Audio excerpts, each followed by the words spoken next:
Quizás no se hayan dado cuenta, pero en nuestra Semana Santa, en nuestros pasos procesionales, están pasando cosas. Solo tienen que reeducar la mirada y cuando lo hagan encontrarán un mundo de sensualidades infinitas, de hombres bellos, de caras bonitas y de cuerpos dignos de los Adonis griegos. Pero van a permitir que para comenzar lo hagamos con esta cita. Es del profesor Domingo Sánchez Mesa, que sabía mucho de estas cosas de la belleza, ¿no? Decía el profesor Sánchez Mesa que aquí en Andalucía se intenta siempre llegar al espectador a través de refinamientos artísticos. Las imágenes andaluzas son siempre bellas y se las presenta bellamente. Aparece así el sustrato de su vieja cultura, en la línea de una estética mediterránea que refina y agudiza el ingenio y da al pueblo un sello de aristocracia e independencia espiritual. Y efectivamente, si no entendemos esto, nunca podremos llegar a entender el gusto por la belleza, porque nuestras virgen, nuestros Cristos estén guapamente vestidos. Tenemos que tener en cuenta, ya que les voy a hablar de masculinidades, de dónde viene el concepto, ¿no? Viene del concepto viene desde el género, ¿no? Unas ideas principales desde el punto de vista del género, ¿no? Tenemos que tener en cuenta que es un concepto que surge en los años 70 desde la crítica feminista, es decir, todos estos movimientos en un contexto muy social, que estamos hablando de todo lo que ha pasado en la década de los 60, se empieza a tomar conciencia de que el género es algo social, es decir, es algo cultural, y que afecta a mujeres y a hombres. Esto es importante, porque tradicionalmente nos olvidamos de que el género es un concepto social, es decir, y cambia, lo comentaremos a continuación, ¿no? Supone la superación de las discapacidades, de las diversidades biológicas, es decir, tradicionalmente se venía diciendo que las mujeres tenían el cerebro más pequeño en el siglo XIX, todo esto se empieza a superar, ¿no? Pero también este momento será cuando haya un grupo de hombres que empiezan a decir, bueno, ¿y nosotros qué? Estamos hablando de las mujeres, pero ¿qué pasa con los hombres, no? Y en Estados Unidos empiezan los primeros estudios relacionados con las nuevas masculinidades. Habrá que esperar. En España encontraremos cosas en torno a los años 90, pero principalmente serán toda la década de los primeros años del siglo XX, cuando encontremos más estudios más serios, ¿no? Tenemos que tener bien en cuenta que el género, como es un concepto cultural, está sujeto a concepciones culturales. Y, ojo, está sujeto también a dos cuestiones importantes, que son al tiempo histórico y al espacio geográfico. Solo tenemos que cruzar el estrecho de Gibraltar a 14 kilómetros y darnos cuenta que su idea del género para hombres y mujeres es totalmente diferente a la que tenemos en España, ¿no? Y ni siquiera la que teníamos en España hace 40 años diferente, bueno, ni siquiera la que teníamos hace 10 años, ¿no? Cada cultura establece su propio modelo de género. Tenemos que tener en cuenta que estos modelos estereotipados se transmiten a través de roles y estereotipos sociales, ¿no? Y me interesa un concepto básico, ¿no? Que es el concepto de cosmovisión del género. ¿Qué es la cosmovisión del género? La cosmovisión del género es la visión que cada cultura tiene en su momento concreto. Decía este autor que la masculinidad es la forma aceptada de ser un varón adulto en una sociedad concreta. Y esto es importante. ¿Por qué la cuestión de adulto? Porque tenemos que tener en cuenta los ritos de paso hasta hacerlo. Pero bueno, de eso les hablaremos en otro momento, ¿no? ¿Cuál es nuestro contexto? ¿Dónde surge todo esto que yo les estoy contando de la imaginería profesional? Surge en una Semana Santa, en esta Semana Santa, que es mediática, que es ya 4.0, que se consume durante todo el año. Nunca existió una Semana Santa tan populosa, tan consumida, tan desarrollada como la del siglo XXI. Cuando nos dicen en determinados sectores, la Semana Santa es barroca, no es cierto. Las personas, nuestra manera de sentir, de comunicarnos, el olor, las visiones, el urbanismo, todo es diferente, ¿no? Y por supuesto, ¿no? La capacidad que tenemos de generar en las redes sociales vídeos, música, etcétera, ¿no? Pero, ¿qué pretende todo esto que yo les estoy contando, ¿no? Les pongo una imagen entre medio que me interesa bastante, ¿no? Que fue esta exposición que hubo en el Museo de Orsay hace ya algunos años. Pero claro, se dieron cuenta aquí en el museo, dice, oye, que los hombres, ¿qué pasa con ellos? Es decir, estamos reivindicando necesariamente el papel de la mujer en la historia del arte, pero claro, es que el cuerpo del hombre también ha cambiado. Y también se ha utilizado de muchísimas formas diferentes. Y eso es un poco lo que yo quiero contarlo, ¿no? Pretendemos situar, analizar, comprender, poner en valor un conjunto de imágenes relativamente amplio que se pasea en nuestros pasos profesionales, que pueden ser secundarios o pueden ser principales, pero es que están ahí. Lo que pasa es que normalmente los vemos en alto y no les prestamos atención. Y en las iglesias solemos ver al protagonista, no solemos ver los personajes secundarios, pero créanme, aquí están pasando cosas y muchísimas cosas, ¿no? No me puedo contener de ponerles esta imagen. Este Cristo, de hecho, esta imagen tiene algo especial. Hace ya bastantes años tuvo 1 millón de visitas, más de 1 millón de visitas en Facebook. Es decir, estamos hablando de ya como 10 años, no es cualquier cosa, ¿no? Es una imagen perfecta, ¿no? Es una de las grandes imágenes de la historia del siglo XXI en la imaginería profesional. Pero claro, yo vengo a hablarle de hombres, después le explicaré por qué no les hablo de mujeres, porque tiene su comidilla. Vengo a hablarles de sexualidad masculina, vengo a hablarles de valores homoeróticos, de caracteres pseudomorbosos, vengo a hablarle también de la subversión del género y de la reeducación de imágenes. Estos dos conceptos van unidos los dos de la mano, la cuestión de la subversión del género y la reeducación de las imágenes. ¿Por qué?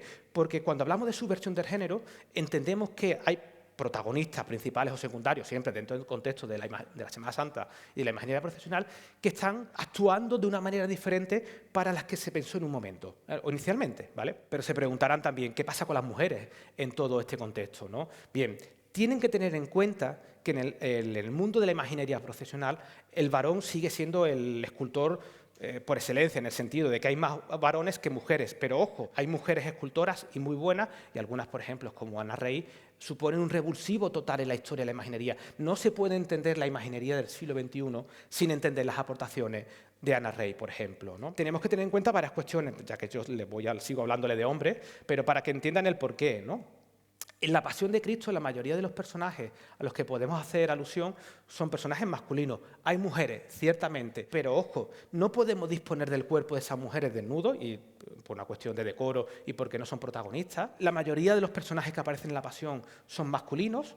Escasez de personajes femeninos, aparecen algunos, ahora algunos comentaremos, pero claro, es que tenemos muy pocas opciones de representar el lesbianismo en algo tan codificado y tan estructurado como es la historia de la imaginería procesional, ¿no? Bueno, nos transmitimos o nos transmutamos todos al taller del escultor Juan Vega en la ciudad de Málaga para que vean cómo es un taller. Les recomiendo, es una de las experiencias más bonitas que pueden tener en su vida, que es visitar un taller donde se trabaja con las manos, donde se pinta, donde hay recetas manuales centenarias, ¿no? Pero claro, les decía, es que en la Pasión es difícil incorporar nuevos tipos de mujeres. ¿Por qué? Porque tienen los papeles muy aprendidos, ¿no? Ya quisiéramos contar cosas, ¿no? Estas son las mujeres tradicionales de la Pasión, ¿no? Estamos viendo, esto es la Verónica de Pepe Romero, de la cofradía de la Chicofradía de Arriba de Antequera, o estamos viendo, por ejemplo, esta señora es Claudia Prócula, que además es una señora de alta alcurnia, es decir, estamos hablando de una persona de la corte romana. Es decir, aquí no caben contar otro tipo de mujeres diferentes. Tenemos que tener en cuenta que vivimos una sociedad donde el cuerpo, hay un culto al cuerpo total y un homoerotismo muy marcado. Solo lo tenemos que ver con la publicidad, el uso continuo del cuerpo, ¿no? Esta fue la mirada tradicional, ¿no? Indiscreta del hombre sobre la mujer, donde las mujeres eran musas, eran modelos, eran artistas, también menos conocidas, ¿no? Pero claro, todo esto está cambiando. Hemos pasado donde la mujer era el objeto sexual, el objeto publicitario, al hombre a serlo también. Y de repente empezamos a encontrar un universo de posibilidades infinitas en las que el hombre convive en esos espacios publicitarios, en las redes sociales, y enseña carne.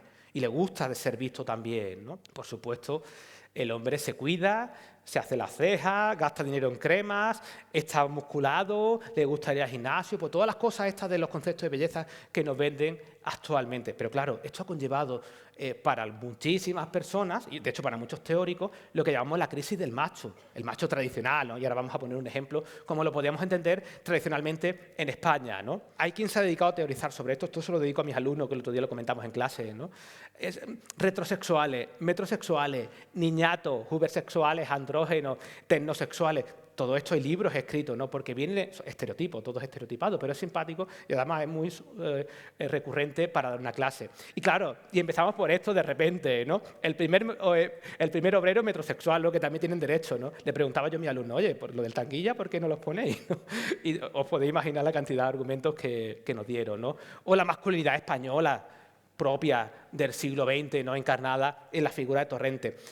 Ojo, nuestros protagonistas de la Pasión, vamos a encontrar personajes así que podrían ser un poco Torrente en ese sentido, ¿no? Tenemos que tener en cuenta que el gimnasio se ha convertido en un espacio referencial. ¿Por qué? Porque es un sitio donde pasan muchas cosas.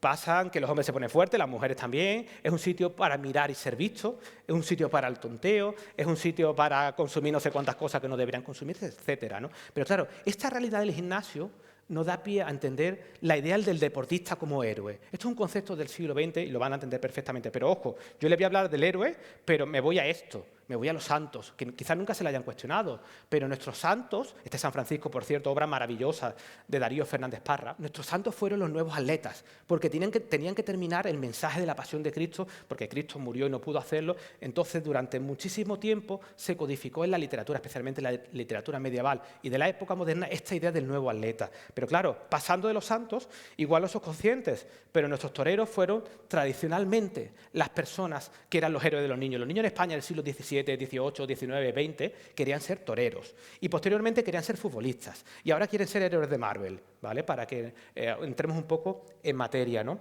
Claro, nuestros imagineros son conscientes de todas estas cuestiones y como hombres que son, ya les hemos explicado por qué no aparecen mujeres, pues quieren verse bellamente arreglados y también se cuidan bastante. Claro, si no entendemos esto, no podremos entender este tipo de cosas que yo les estoy comentando. Es decir, de repente este cuerpo de un Cristo resucitado, ojo, es un cuerpo que refleja un modelo del natural, no una selección de entre 20 cuerpos bellos creamos uno idílico, que este es el cambio del ideal heroico al ideal atlético, ¿vale? ¿Cómo se expresa todo esto que yo les estoy contando, que les quiero contar en los minutos que nos quedan, ¿no?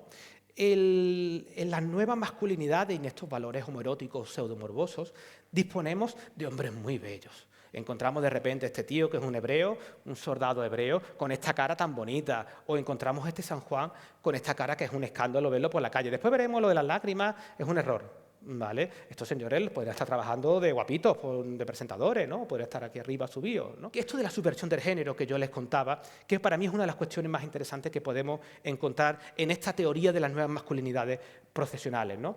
Esto es lo que veíamos tradicionalmente. Por cierto, la imagen es un espectáculo, no es un descendimiento del siglo XVI, manerista, con angustia espacial, colores fosforitos, pero ojo, todas las personas que aparecen aquí cumplen a la perfección con el papel para que fueron educadas. Las mujeres son las dolientes, lloran, sufren, no lo hemos visto en la cena previamente, son los varones los que descuelgan el cuerpo de Cristo. Pero ojo, no olvidemos nunca que la Virgen María sufre su propia pasión, la Compasio María, que se llama también, ¿no? Pero claro, como no, pues encontramos a las madres llorando, las plañideras, la tradición, por supuesto, también española, ¿no? Por cierto, qué primer plano más bonito, ¿no? Recuerden que tradicionalmente las figuras que actúan en la pasión de Jesús tenían plenamente aprendido el papel para que fueran escogidas. Los malos eran malos, los malos militares eran aún más malos y, por supuesto, no lloraban, ¿no? Y llegamos a esto. ¿Esto qué es? Esto es un centurión de alto cargo de la Guardia Pretoriana. Es un señor importante, es un señor además longino, por cierto, después se convertiría en santo. Para que se ubiquen en el contexto, ¿alguien se imagina un guardia civil del franquismo español llorando desconsoladamente? Pues esto es lo mismo. Estos señores estaban educados para ser tíos duros, para zurrar y para ser malos. De hecho, era su función, ¿no? Y de repente vemos a San Longino llorando desconsoladamente. Esto es propio del siglo XXI. ¿Por qué? Porque la cultura visual en la que vivimos permite que los hombres incorporen nuevos rasgos formales, que, por cierto, la obra de una calidad excepcional, ¿no? Tenemos que tener en cuenta también que nuestro protagonista también llora. Es decir, pensábamos que no lo podía hacer, pero, bueno, tradicionalmente no lo puede hacer, pero en la actualidad vemos que hay Cristos que lloran, ¿no? Ojo, dos datos importantes. Desde el siglo XIII hasta el siglo XVIII, más o menos, la codificación en la que se le permite a Cristo llorar son muy escasas. Una como la iconografía del Varón de Dolores y su variante como el Ecce Homo y la coronación de espinas, y otra como puede ser el despedimiento, una iconografía rara. El despedimiento tiene que ver el encuentro entre Cristo y la Virgen antes de comenzar la pasión. Pero encontramos esto. Esto es propio, de nuevo, insisto, de la cultura visual del siglo XXI. Las imágenes están siendo reeducadas. Este Cristo maravilloso de Navarro Arteaga en Sevilla, el Cristo de la Esperanza, de repente aparece llorando. Es un Cristo del prendimiento, por cierto. No debería, porque no fue educado para tal, pero está siendo reeducado, ¿no? Y me encanta la foto que les voy a poner ahora, porque es el gran golazo del siglo XXI de la imaginería procesional. Es casi pecaminoso lo que les voy a contar, ¿no? Estamos viendo esto, este relieve tan maravilloso de José María Ruiz Montes. Presten atención a lo que estamos viendo, ojito, que no tiene desperdicio. Esto es el relieve del Cristo, uno de los relieves del trono del Cristo de la Redención de Málaga, realizado por el escultor José María Ruiz Montes, y representa la lujuria. Sí que es cierto que es oportunista, porque el relieve, la temática es la oportunista, y el contexto es el que es, ¿no? Pero estamos viendo esto en la calle, debajo de un Cristo crucificado muerto, el señor se lo está pasando estupendamente bien con la señora, y el otro le está comiendo el cuello por detrás. A esto llega nuestra cultura visual, lo que estamos viviendo. Le he dicho que al principio que tenían que educar la mirada. ¿Qué pasa con los personajes secundarios, ¿no? Me gusta pensar que nuestros personajes secundarios se han levantado y han dicho, nosotros también estamos aquí, ya está bien de que el protagonista sea solamente Jesús, sí que nosotros queremos contar cosas. ¿Y cómo lo han hecho? Pues por medio del cuerpo, ¿no? Pero ojo, ¿cómo eran los hombres de antes? Pues los hombres de antes eran así. Estos son los hombres tradicionales. Estos son sevillanos del siglo XVII probablemente. Canijillo, bigotudo, greñudo, etcétera, ¿no? Estos son pues, como los hombres del siglo XVII. Y estos son los hombres, ojo, de los años 30-40. Son hombres españoles de repoblación. Hombres españoles que adolecían de esto también, de la penuria económica, del hambre, etcétera. No vamos a poner cristos ni figuras secundarias musculosas cuando estaba en este contexto social, ¿no? ¿Cómo son los hombres de ahora, no? En la imaginería profesional, algunos, porque no todos vamos al gimnasio, ¿vale? Y encontramos esto. De repente encontramos estos tiarracos con estos brazos, estas cabezas. Este cuerpo requiere muchas horas de gimnasio, muchísimas horas de gimnasio. ¿Qué es lo que estamos viendo aquí? Estamos viendo un conjunto de emblemas, de imágenes, que son producto de la cultura visual del siglo XXI. Estamos viendo las cabecitas rapadas, las barbitas incipientes, todo como muy sensual, los piercings, los tatuajes, los torsos musculados, los brazos hipertrofiados, las venas marcadas, las composiciones amaneradas, los vemos aquí en su plenitud para que lo conozcamos. Todo esto es propio de esos valores pseudomorbosos, homoeróticos, que no se corresponden con esos greñudos que hemos visto del siglo XVII. Bueno, aquí los vemos en su plenitud para que nos recreemos con ellos, estos hombres de madera, cuyas carnes son de madera, ¿no? Pero tenemos que decir también que existen nuevos protagonistas. Nuestros protagonistas también han dicho, oye, pues yo quiero contar cosas nuevas también, ¿no? Ya que estoy aquí. Yo no quiero ser un Cristo a la manera tradicional, a la manera del siglo XVII o del siglo XVIII. Estoy en el siglo XXI. Y encontramos este tipo de obras, que por cierto, la iconografía del resucitado se presta en este tipo de cuestiones, porque además disponemos del cuerpo de Cristo en su plenitud, que son pocas las opciones en las que lo tenemos. Eso es importante mencionarlo. No sé si pueden verlo o no, pero tiene unos brazos y unos bíceps que son, ya quisieran mucho, dedicar a la hora de gimnasio. Por supuesto, hay un gusto aquí por enseñar muchísima carne, ¿no? Me quedo con él siempre. Este Cristo resucitado de Luis González Rey de Conil es guapo, musculoso, está depilado, se le ve la venita, además está echando que nos incita, es decir, nos está buscando, es decir, que está el hombre, está bien pensado, está tapado de una manera un poco rara, es decir, ¿no?